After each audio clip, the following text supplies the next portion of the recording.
Yeah, welcome to operating system class. We were talking about contiguous allocations. In contiguous allocations, we were mentioning the things of allotment will be serial. So after contiguous allocation, the next set of content will be the non-contiguous allocation. In this non-contiguous allocation, the definition implies itself the allotment of a memory will not be serial. So before we dig deep into this non-contiguous etc., we should have a idea of what is multiple partition allocation.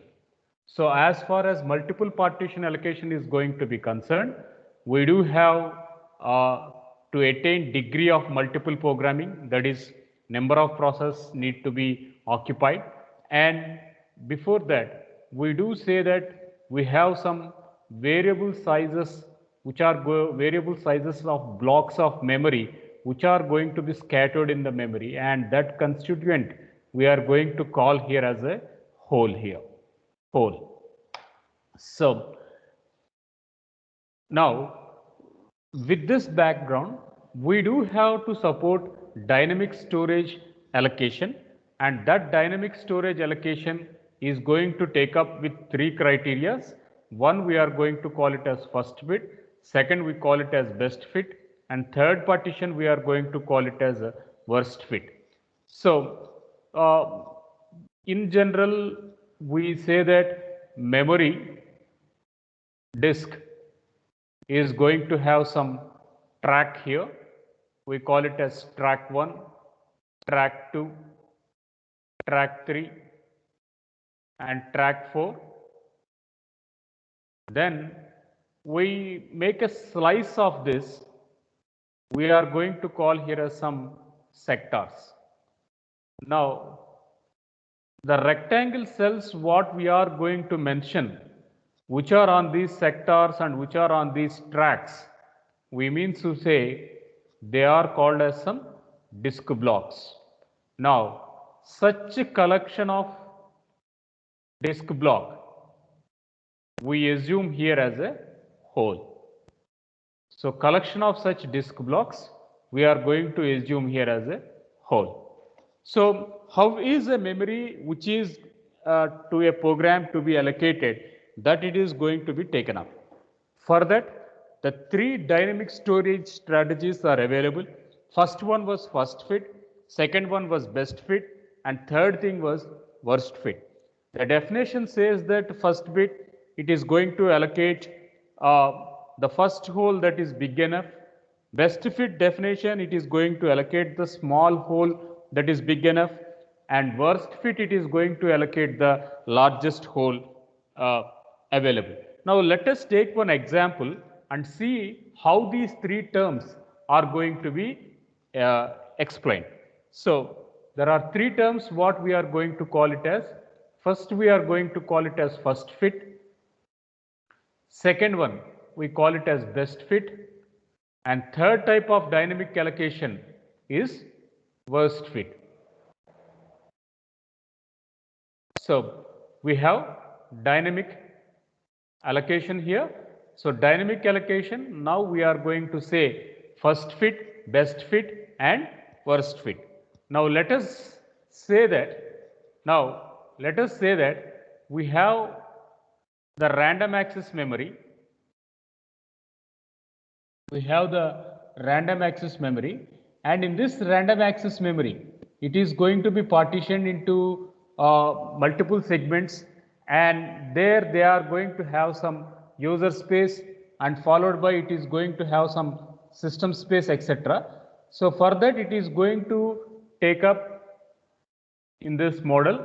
I'm going to draw here. So the first part, the operating system is going to occupy in this region.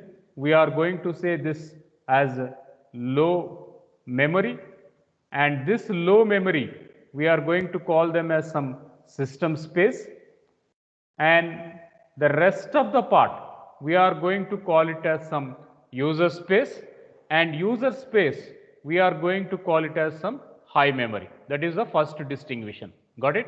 Next one, assume process P1 is going to be there and process P1 is going to start at 0 and it is going to end at 100. And next, up to 250,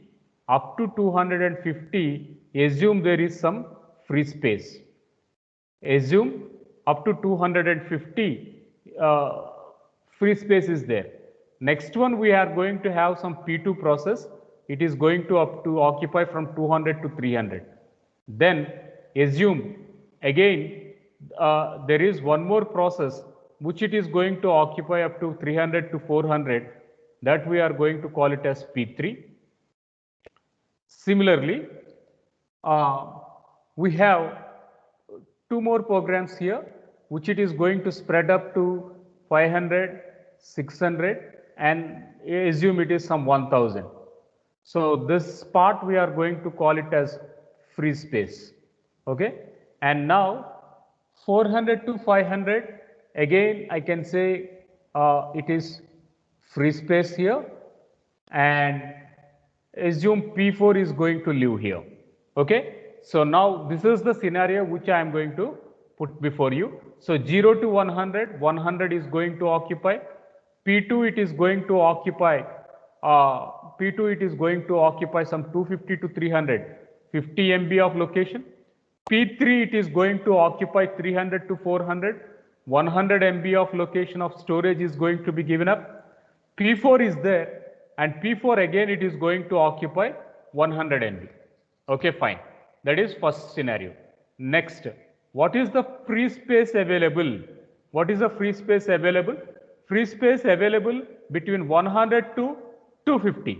That we are going to call it as 150 locations. Then another free space is going to be there, that is from 400 to 500.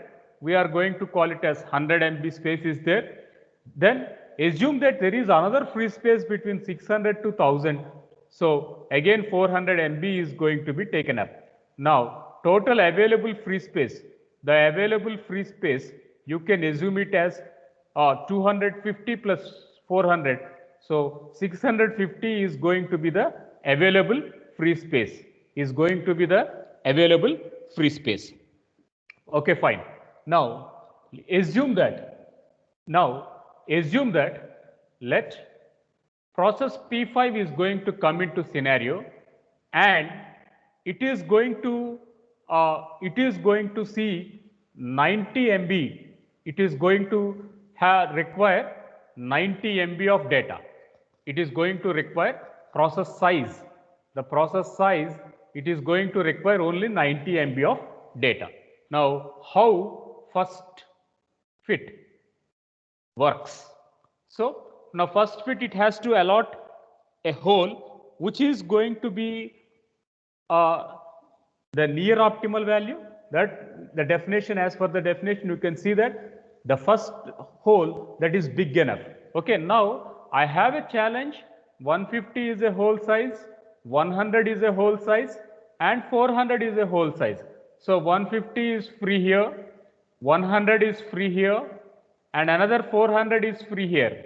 Now first fit, it is going to choose 150 for P5. First fit, it is going to choose 100 for P5. So what happens was, in this scenario, it is going to assign the first availability thing, and which is going to be mere optimal. So it allots memory which is from 150 location. Even though 100 is going to be optimal, but still it is going to check up the huge value. Then we are going to talk up this second align, that is first fit concept. Next one, we are going to take up the first fit concept, best fit concept. So 150 is going to be here, 100 is going to be another hole, 400 is going to be another hole. Now if P5 is going to use a strategy, P5 is going to choose a strategy for best fit, then it sees that, okay, 90 is your requirement instead of 150, this will choose you better. So that is how the P4 is going to give the 100 size hole. It is going to give 100 size give. So it is going to be allocate the 150 size hole. Here it is going to allocate 100 size hole for the process. Then if operating system, it is going to work with another concept called as worst fit. Now assume 150 is the hole size here, 100 is going to be the hole size, and 400 is going to be hole size. Now if process P5 is going to be, it is going to be allocating a size which is going to be very huge, that it is going to allocate 400. Even though the size was 90, but still the available hole size, it is going to give it as 400. So that is the definition what we have to pinch up here. So the first fit algorithm, it is going to give the big enough hole. Best fit algorithm is going to give the smallest hole. Worst fit algorithm, it is going to give the largest hole. So all these three searching techniques, it will search the primary memory. It is going to search the primary memory, that is the random access memory, and it says that where the empty space is there. The empty space locations, we are going to call it as a disk blocks. The other name of the empty space locations, we are going to call here as a hole here. Assume how the allocation is going to taken up. The free space management, it is going to take up an allocation in three strategies. First strategy was it goes with first fit. Second strategy was it goes with best fit. Third strategy was it goes with worst fit. When it is going to use up this first fit algorithm, now assume the free space is 150, 140, 400. At this case, free space, that is the first fit, is going to be given to the bigger, which is big enough. That means if it is going to allocate 100, only 10 memory locations are free. If it is going to allocate 150, 60 allocations are free. But if it is going to go for 400, then it is going to give up the very large cell. So first fit, it says which is going to be more than the requirement, but not too much. So for that, it is going to choose up the first fit algorithm. Then what happens if best fit is going to happen? If best fit is going to happen, now it says that what was the available hole size? 150, 100 and 400. It subtracts 90 from 150, it subtracts 90 from 100, it subtracts 400 from 90. So in this, it is going to have optimal value, it is going to have only 10. If it is going to subtract 90, it is going to have 60. If it is going to subtract 90, it is going to have some 310. So it sees that, okay, go with 10, but here it sees that go with 150. Now, when it is going to be the worst fit algorithm, as per the definition, you can see allocate the largest hole. That means it doesn't consider either 150, it doesn't consider either 400. In these three sizes of the holes, which was the bag that is going to be allocated to the process. So that is where this worst fit algorithm is going to come into the scenario. Fine.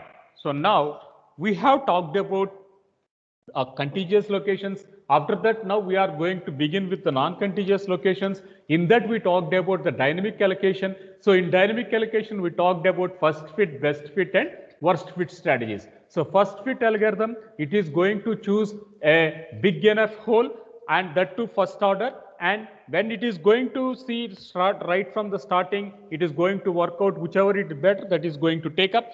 Next one was best fit algorithm. It is going to allocate the smallest hole that is big enough, and it is going to search for the entire available content. And third thing was the worst fit algorithm. In this worst fit algorithm, whichever hole is going to be the largest, wherever the free space is going to be there, up to there, it is going to search, and the huge part of the free space is going to give to the process, despite its requirement is very less.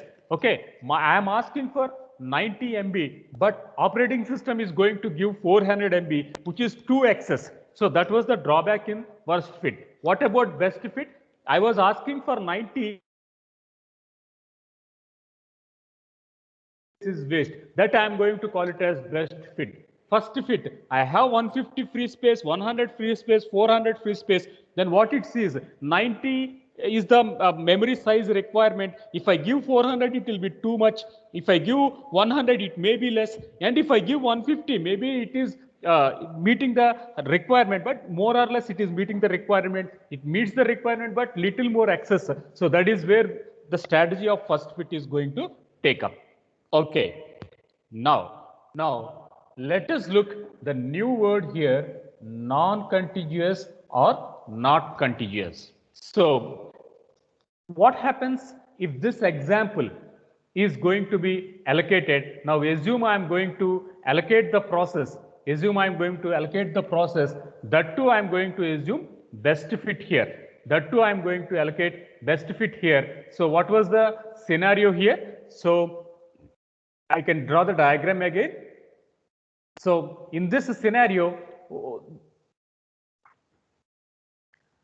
first 100 look, first it is going to have the operating system, thereby it is going to have P1 as a process. Then in the free space is going to be 150 here. So 150 free space is available, no one it is not going to touch it up. Then it is going to go for P2 process. Yeah, P2 is going to be given. Then it is going with P3 process, and P3 process later on it is going to take up the P5 process. It is going to take up the P5 process, and P5 process it is going to give 100 despite 10 is going to be the memory location it doesn't need, which is excess. So next one it is going to go with the P4 process, and finally it is going to have the free space here. Finally this part it is going to have free space. So what happens the new scenario? So 0 to 100 it is going to have for process P1, 100 to 250, yeah, it is going to be free space itself. Still the free space is going to be there. Then I am going to have P3 process, P2 process. P2 process is going to have up to 300. Then I am going to have P5 process. P5 process is going to have 300 to 400, where it is going to have excess memory, right? That is what we are going to call here as internal fragmentation. It is going to call it as internal fragmentation. I will discuss again. So there the excess memory was 10 locations extra. Then from 400 to 500 we are done. So next one 400 to 500 it is going to take up. So it is up to 400. Then it is going to be 400 to 500 is taken up. Now for process fee 500 to 600 process P4 is there, and finally I am going to have 1000. So now what is the available free space here? Available free space is going to be 150, and another 400 is going to be left. So total we are going to have this as it is going to have some 550 is going to be the available free space. Fine. Now the external fragmentation, you can see that the total memory space exists, but it is not going to satisfy a request. Now look at the definition again, I will be explaining right now. So total memory space exists to satisfy a request, but it is not going to be contiguous. That means let us look one more example here. I am going to say the low order bits operating system is going to take up, P1 is going to take up into next one P2 is going to take up. Then I am going to have this free space here. Then I am going to say assume there is another process. Another process is going to another process is going to take up. So one second, I am using eraser here. So yeah, P4 is going to be taken up.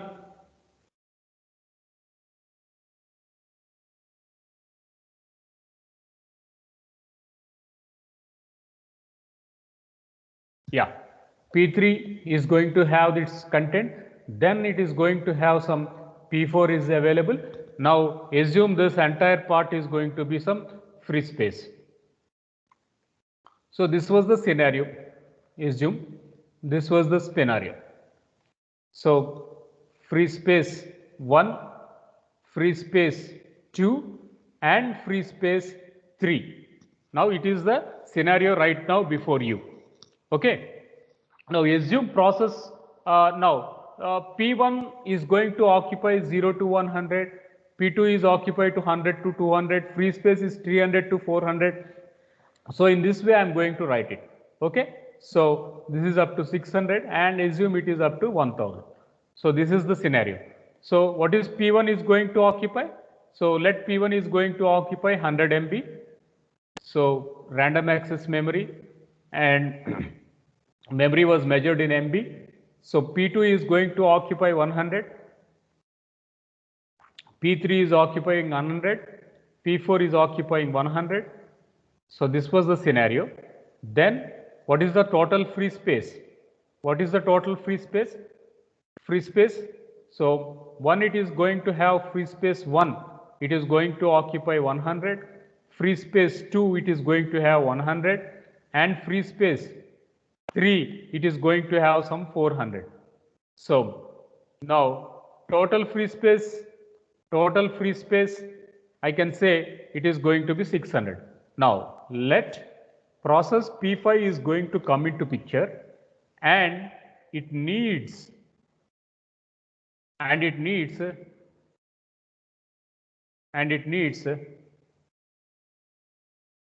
450 memory locations. Now it needs memory of 450 MB. Now can the operating system allocate? Can the operating system allocate? The question to answer, if it is going to be contiguous, if it is going to be a contiguous operation, then the answer was no. If it is going to be non-contiguous, then if it is going to be non-contiguous, then the answer will be yes, right? So the P5 need was 450, but 450 chunk, the memory chunk, what the 450 to be contiguous, serially one after the other, the memory locations there is not going to be available. So that was the reason why P5 is going to not given any accommodation, right? So because it is going to have 100 at one location, 100 at another location, 400 and 100 location. Total free space is 650 and the requirement is 450. Definitely memory is there. If it is non-contiguous, or if compaction is going to come into picture, and then it is going to shuffle it. If it is going to shuffle memory and compact it, then with contiguous also it is okay. Also allocation can be done. So this is the first scenario we are going to propose it. Okay. So external fragmentation, the definition was that I have a P5 program and P5 program was 450 MB. See, at this scenario, there is availability of 400, right? Here 100 MB is there, here 100 MB is there, and at the third part 400 MB is there. Total 600 MB is free here, but still the contiguous allocation should be serial, right? One after the other, the memory has to be allocated. But what is going to happen here? The P1, P2, P3, P4 are there, but they are not going to be in an order. Wherever the availability is there, there the memory is there. In between P2 and P3, free space is there. In between P3 and P4, free space is there. So what can I do so that still I need to be in contiguous, but still I can access, means, okay, now the proposal was go for compaction. So reduce external fragmentation by a word called as compaction. How can I reduce external fragmentation? I can shuffle the memory contents to place all the free memory together into large blocks.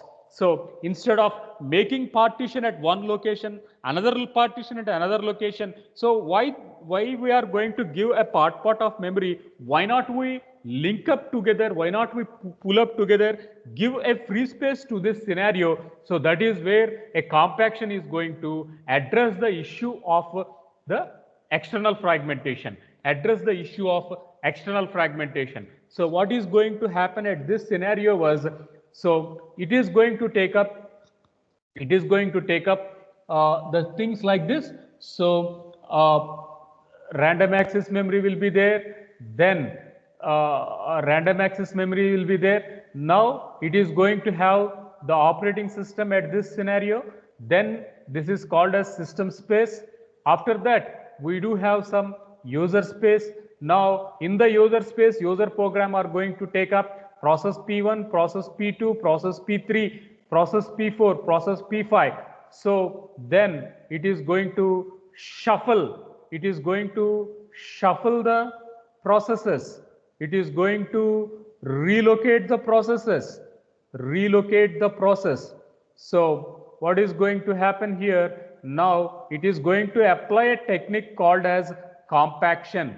Apply a technique called as compaction. So now what it is going to happen was, we have 0 to 100 here, 100 to 200 process P2, 200 to 300 process P3, 300 to 400 process P4, and then it is going to occupy how much P4 is going to, how much P3 is going to ask, means if it is going to ask for, a scenario that it is asking for, it is going to ask for 400 MB. It is going to ask for 400 MB now. So at this case, how the problem or how the issue is going to be solved was, it is going to solve, so this value, it is 600 free space. 600 is the free space. Now this entire space, now it is going to allocate P5 450 MB from it. Now I am going to shuffle the processes, relocate the process,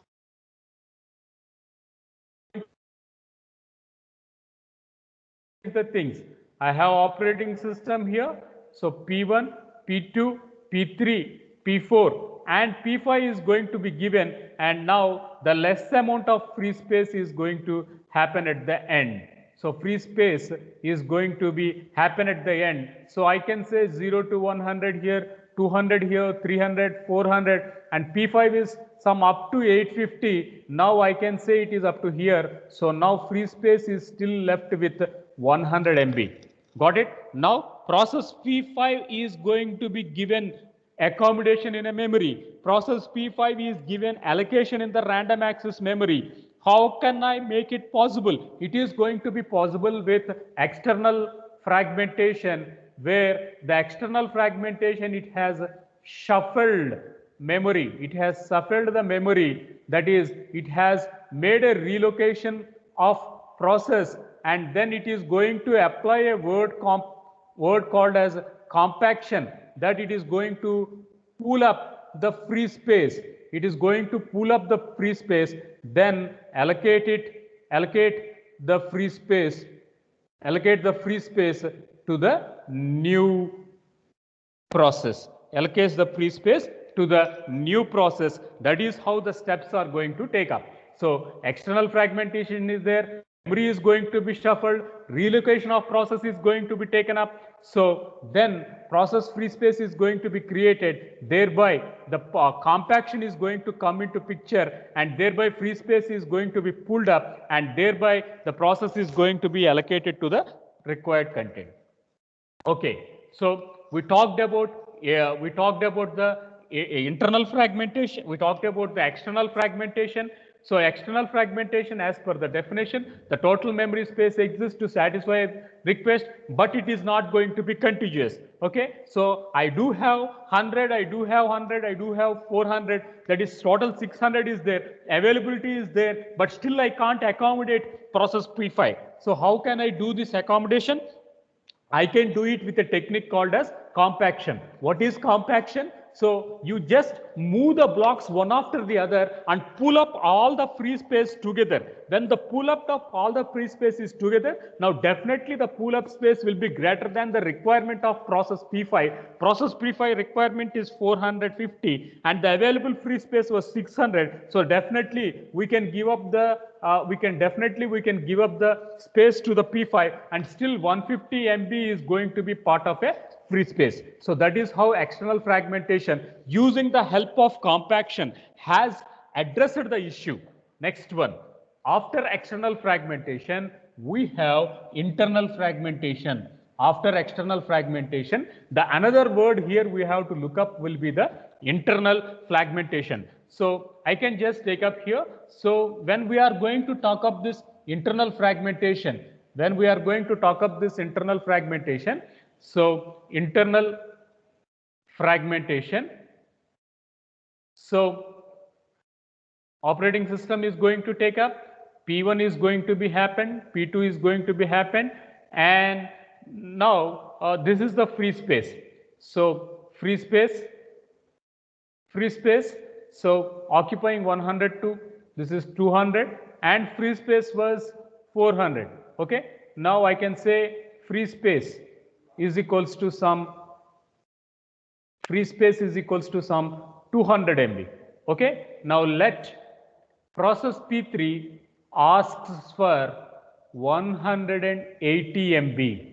Let process P3 asks for 100 MB of memory. Now how it is going to take up? It is going to take up with, first it is going to be the existing scenario and P3 from the pool space, right? I am going to have 200 and I am going to ask for 800. Still 20 is there. So this 20 is also allocated to process P3. Is also allocated to process P3 because small size disk blocks cannot meet other jobs requirement. So what is going to happen? So I can say 0 to 100 it is going to take up, 200 is going to be take up, then at this point it is going to allocate up to 400, but this part what we are going to say, this is free space, but it is up to 380, right? Free space, but given to process P3 extra. It is going to given to process P3, but it is going to be allocated as an extra component that is mere to the need of P3. Okay, P3 is asking but 180, but 200 is given.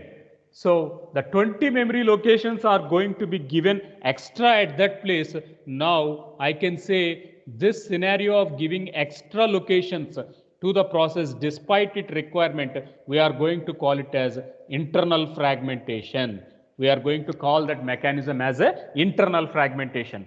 So the 20 MB will not be used to any other process, then instead of keeping it as empty, it is going to give to that process directly. So that is where the internal fragmentation is going to give. So the definition you can see, allocated memory may be slightly larger than the required memory. Allocated memory will be slightly greater than the required memory, So that means I am going to ask you for 180 memory locations, but you are going to give me 200 MB memory locations. The 20 MB is not my requirement, but the 20 MB it may not fit to either P1, P2, P3. That extra piece of memory, it will not satisfy to any process needs. Therefore, that extra component is given directly to the P3 despite P3 has not asked it. So that is where the external fragmentation, that extra amount of memory what it has given slightly greater than the request what it has been fulfilled, that part we are going to call it as an internal fragmentation. So that is all. So we talked here. So in this discussion, we have talked today about multiple partitioning, where we talked about dynamic storage. The disk blocks are going to happen. It is going to be the memory blocks are going to be happen, and they are pulled together. We call them as a whole. The allocation which is going to be big enough, we call it as first fit. And if the allocation is going to be smallest hole, that we call it as best fit. And if it is going to be the largest hole with the available memory, we call it as worst fit algorithm. So we talked about a scenario. So process P5, it is going to require 190, 150 is a whole size, 100 is a whole size, 400 is a whole size. So 90 it can be given, but still it may not meet the requirement operating system think, and 400 is going to be more operating system think. So it is going to give a mere optimal value. So it goes with 150. But as far as best fit is going to be concerned, if meets the requirement, and if the extra memory is going to be there, at that point it is going to rise internal compaction, internal fragmentation. It is going to rise internal fragmentation. Just now I discussed here. So internal fragmentation. So it is going to give up the best fit, followed by the worst fit. So it is asking for 90, it is going to give 400. So the size was medium. Extra large size is going to be given. So you can wear this large but small, but still it is going to give the extra large. So at that condition, it is going to be given up. So next one, we do have this external fragmentation. It is working with non-contiguous memory locations. So in non-contiguous memory locations, it is going to be shuffling up. It is going to have compaction. So since the partitioning was not in order, that is in between there are holes are going to be available. Now you need to rearrange, you need to shuffle all those holes. For that we need a relocating of the earlier content where this compaction is going to come into scenario. So after that, internal fragmentation, just meeting the need is going to be satisfied. So there the internal fragmentation is going to take up. So this is all for today. So we have talked about internal fragmentation, we talked about external fragmentation, and thereby we have talked about this compaction. So in tomorrow's class, we will be talking about the segmentation. Okay. Thank you. Thank you for joining the class. Yeah.